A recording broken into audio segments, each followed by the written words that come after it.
Right ఇక breaking news చూస్తున్నాం. దేశ రాజకీయ దిశను ప్రభావితం చేసే పశ్చిమ బెంగాల్, తమిళనాడు, అస్సాం, కేరళ, పుదుచ్చేరి అసెంబ్లీ ఎన్నికలకు సంబంధించినటువంటి ఎగ్జిట్ పోల్స్ అయితే రిలీజ్ అయిపోయాయి. ఎగ్జిట్ పోల్స్కి సంబంధించి భవితవ్యం నిర్ణయించబడుతుంది. ఎందుకంటే ఎగ్జిట్ పోల్స్కి సంబంధించి కొంచెం దగ్గరగా ఉంటాయి కాబట్టి ఎగ్జిట్ పోల్స్ భవితవ్యాన్ని నిర్ణయిస్తాయి. కాబట్టి ఎగ్జిట్ పోల్స్కి సంబంధించి అందరూ కూడా వెయిట్ చేస్తున్నారు. ఈ 5 ప్రాంతాల్లో కూడా భారీ స్థాయిలో ఓటింగ్ శాతం అయితే నమోదైంది. మహిళలు, యువత చురుకైన భాగస్వామ్యాన్ని చూపించారు. ఇటు అధికార ప్రతిపక్షాల మధ్య హోరాహోరీ పోరైతే నడిచిందని చెప్పుకోవచ్చు.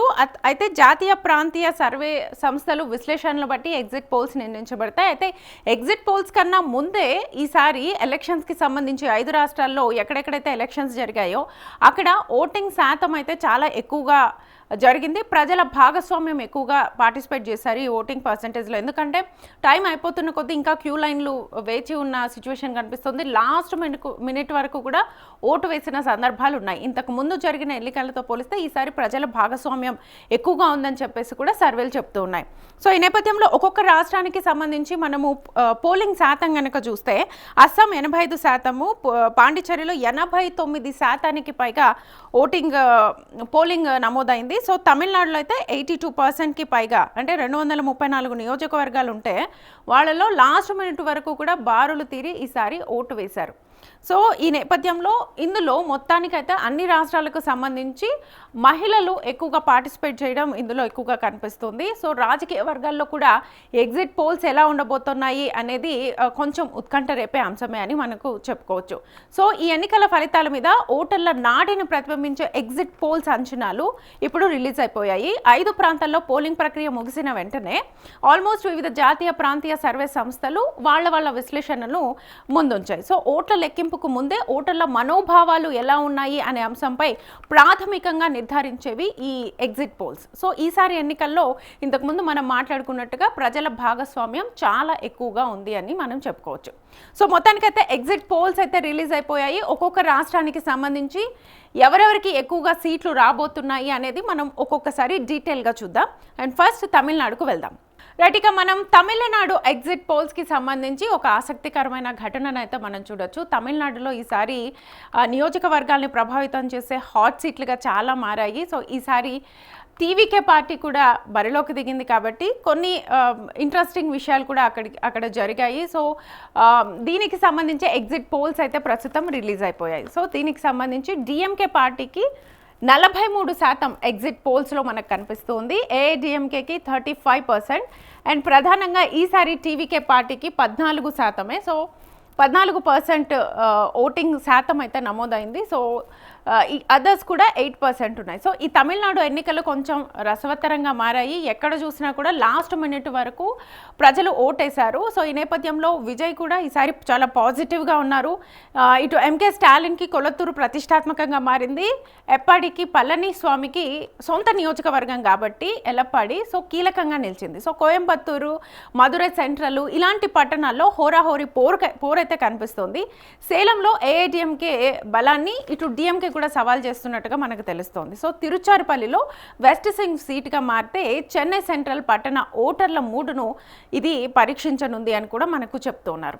సో ఓవరాల్గా తమిళనాడుకు సంబంధించి మనం ఒక్కసారి చూస్తే టోటల్ సీట్స్ 234. ఇందులో టీవీకేకి 0 నుంచి 8 సీట్స్ వస్తాయి అని చెప్తుంది ఎగ్జిట్ పోల్. సో అదర్స్కి 1 సీటు, ఏఐడిఎంకేకి 60 నుంచి 70%, డిఎంకేకి ఆల్మోస్ట్ 160 నుంచి 170 సీట్లు వస్తాయని చెప్పేసి ఎగ్జిట్ పోల్స్ చెప్తూ ఉన్నాయి. సో తమిళనాడులో ఒక సెంటిమెంట్ ఉంది. ఒకసారి గెలిచిన పార్టీ మళ్ళీ ఒకవేళ అధికారంలోకి రావడం జరగదు, ఒకవేళ వస్తే ఇంకేదైనా జరుగుతుంది అనేది మాత్రం ఉంది. మళ్ళీ ఇదే ఎగ్జిట్ పోల్స్ కనిపిస్తుంది కాబట్టి ఈసారి ఎలా ఉండబోతోంది అనేది మాత్రం ప్రజల్లో టెన్షన్ అయితే నెలకొంది. సో ఓటింగ్ శాతానికి సంబంధించి మనం చూసాము. ఇటు తమిళనాడు ఎలక్షన్స్కి సంబంధించి ఎగ్జిట్ పోల్స్ అయితే రిలీజ్ అయిపోయి ఆల్మోస్ట్ 43% డిఎంకేకి. సో సీట్స్ వచ్చేసి 160 నుంచి 170 సీట్ల వరకు వస్తుందని చెప్పేసి ఎగ్జిట్ పోల్స్ చెప్తూ ఉన్నాయి.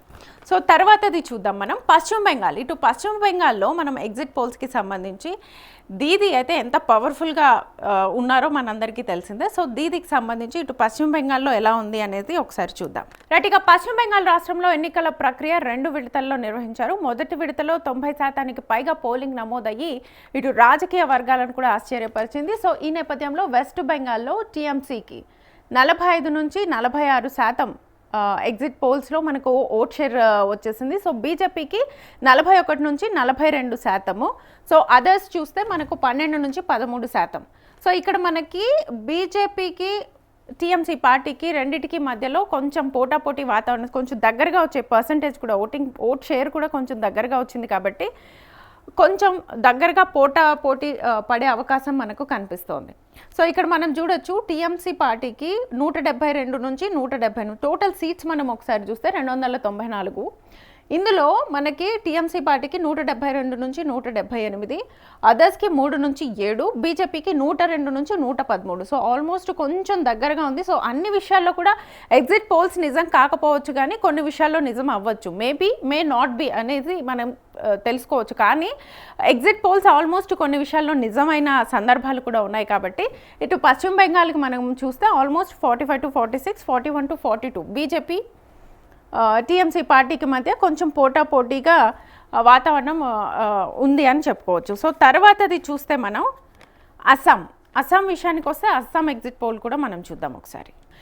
అస్సాం విషయానికి వస్తే ఎన్డీఏ కూటమికి 49 నుంచి 50% ఓట్ షేర్ వచ్చింది. కాంగ్రెస్కు 34 నుంచి 35%. సో అదర్స్ 15 నుంచి 16%. సో అస్సాం విషయానికి వస్తే అస్సాం టోటల్ సీట్స్ వచ్చేసి 126. ఇందులో ఎన్డీఏ కూటమికి 88 నుంచి 92% సీట్స్ వస్తాయి. అటు కాంగ్రెస్కి 28 నుంచి 32, అదర్స్కి 4 నుంచి 6 సీట్లు వచ్చే ఛాన్స్ ఉంది. సో అస్సాం ఓటింగ్ పర్సంటేజ్ కూడా మనం చూస్తే అక్కడ ఎక్కువగా మహిళలు ఎక్కువగా వచ్చి ఓటు వేశారు. అందులోనూ మనం ఇంతకుముందు మాట్లాడుకున్నట్టుగా 85% ఓట్లు ఎక్కువగా ఓట్లు వేయడానికి చాలామంది క్యూలలో నించొని ఎక్కువగా ఓట్లు వేశారు. సో ఎక్కువగా ఇందులో మహిళల భాగస్వామ్యం కూడా ఎక్కువగా ఉంది. అండ్ చాలామంది బయటకు వచ్చి ఇంతకుముందు ఓటైన వాళ్ళు కూడా ఇప్పుడు వచ్చి ఓటు వేశారంటే ప్రజల్లో చైతన్యం వచ్చింది అని చెప్పుకోవచ్చు. సో అస్సాం ఎగ్జిట్ పోల్స్కి సంబంధించి మనం చూస్తున్నాము ఎన్డీఏ కూటమికి 40 నుంచి 50%, అంటే ఆల్మోస్ట్ 50% ఎన్డీఏ కూటమికి వస్తుంది అని చెప్పేసి ఎగ్జిట్ పోల్స్ చెప్తూ ఉన్నాయి. సో తర్వాత కేరళ విషయానికి వద్దాం. కేరళ చూద్దాం ఒకసారి. రైట్, ఇక కేరళ విషయానికి వద్దాము. కేరళలో ఎగ్జిట్ పోల్స్ అయితే రిలీజ్ అయిపోయాయి. కేరళలో మనకు యూడిఎఫ్ 42 నుంచి 43%. సో ఎల్డిఎఫ్ 38 నుంచి 39%, ఎన్డీఏకి 14 నుంచి 15%. సో ఓవరాల్గా మనం చూస్తే టోటల్ సీట్స్ 140 సీట్స్. ఇందులో మనకు యూడిఎఫ్కి 74 నుంచి 80 సీట్స్ వస్తాయి అని చెప్పి ఎగ్జిట్ పోల్స్ చెప్తూ ఉన్నాయి. ఎల్డీఎఫ్కు 58 నుంచి 64. సో దగ్గరగానే ఉంది ఆల్మోస్ట్ మనం చూస్తే యూడిఎఫ్ ఎల్డీఎఫ్ కూడా. సో ఎన్డీఏకి 0 నుంచి 2%. సో ఇక్కడ ఎందుకో బీజేపీ వెనకబడినట్టుగా మనకు కనిపిస్తోంది. సో ఇంతకుముందు మనం చూసాం అస్సాంలో కొంచెం ముందున్నట్టుగా కనిపించింది, కేరళలో కొంచెం వెనకబడినట్టుగా మనకు కనిపిస్తోంది. సో టోటల్గా మనం చూస్తే 140 సీట్లు కేరళలో ఉంటే అందులో ఆల్మోస్ట్ యూడిఎఫ్కే మనకు 80 సీట్స్ మనకు వచ్చేస్తున్నట్టుగా ఎగ్జిట్ పోల్స్ చెప్తూ ఉన్నాయి. నెక్స్ట్ పాండిచ్చేరికి వెళ్దాం. రైట్, ఇక పాండిచ్చేరి విషయానికి వద్దాం. పాండిచ్చేరి ఎగ్జిట్ పోల్స్కి సంబంధించి ఇందులో మొత్తానికి కమలం వర్సెస్ కాంగ్రెస్గా మనకు కనిపిస్తోంది. సో ఓవరాల్ సీట్స్ వచ్చేసి మనకి టోటల్ సీట్స్ 30. ఇందులో మనకి ఆల్మోస్ట్ 50% ఎన్డీఏ కూటమికి వచ్చేస్తుంటే 41 నుంచి 42%.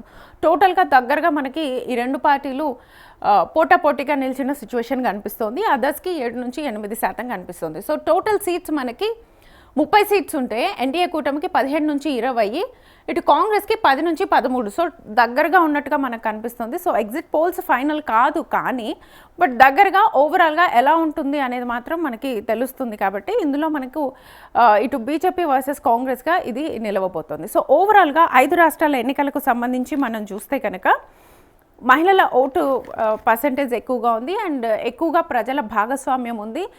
ఉచిత పథకాలు కావచ్చు, లేకపోతే ఆ పార్టీ నచ్చి కావచ్చు, ఇంక ఏ రీజన్తో అయినా కావచ్చు. సో ఎగ్జిట్ పోల్స్లో మనకి చూస్తే ఓవరాల్గా ఈసారి తమిళులు స్టాలిన్కే పట్టం కట్టబోతున్నారు. At the same time Bengal గడ్డ మీద దీది మళ్ళీ గర్జించబోతోందని తెలుస్తోంది. ఇటు కేరళలో కాంగ్రెస్ మనకు ఎగ్జిట్ పోల్స్లో గెలిచినట్టుగా మనకు ఎక్కువగా సీట్స్ వచ్చే ఛాన్స్ ఉన్నట్టుగా మనకు కనిపిస్తోంది. అస్సాం అయితే ఆల్మోస్ట్ బీజేపీ కమలం గూటికే చేరింది అని మనకు ఎగ్జిట్ పోల్స్ వల్ల క్లియర్గా తెలుస్తోంది. మెయిన్గా ఇందాక మనం మాట్లాడుకున్నట్టుగా పాండిచ్చేరి ఒక్కటి మాత్రమే బీజేపీ వర్సెస్ కాంగ్రెస్గా మనకు నిలిచింది. రెండు కూడా పోటాపోటీ దీంట్లోనే ఉన్నాయి. కానీ బీజేపీనే కొంచెం ముందంజలో ఉన్నట్టుగా మనకు 50% ఓట్ షేర్ మనకు కనిపిస్తుంది. సో ఓవరాల్గా ఎగ్జిట్ పోల్స్కి సంబంధించి 5 రాష్ట్రాలకు సంబంధించి మనకి ఎగ్జిట్ పోల్స్ అయితే మనకు వచ్చేసాయి. ఒక్కొక్క రాష్ట్రంలో ఒక్కొక్క పార్టీ మనకు ముందున్నట్టుగా మనకు కనిపిస్తోంది. ఇది మొత్తానికైతే 5 రాష్ట్రాలకు సంబంధించి ఎగ్జిట్ పోల్స్.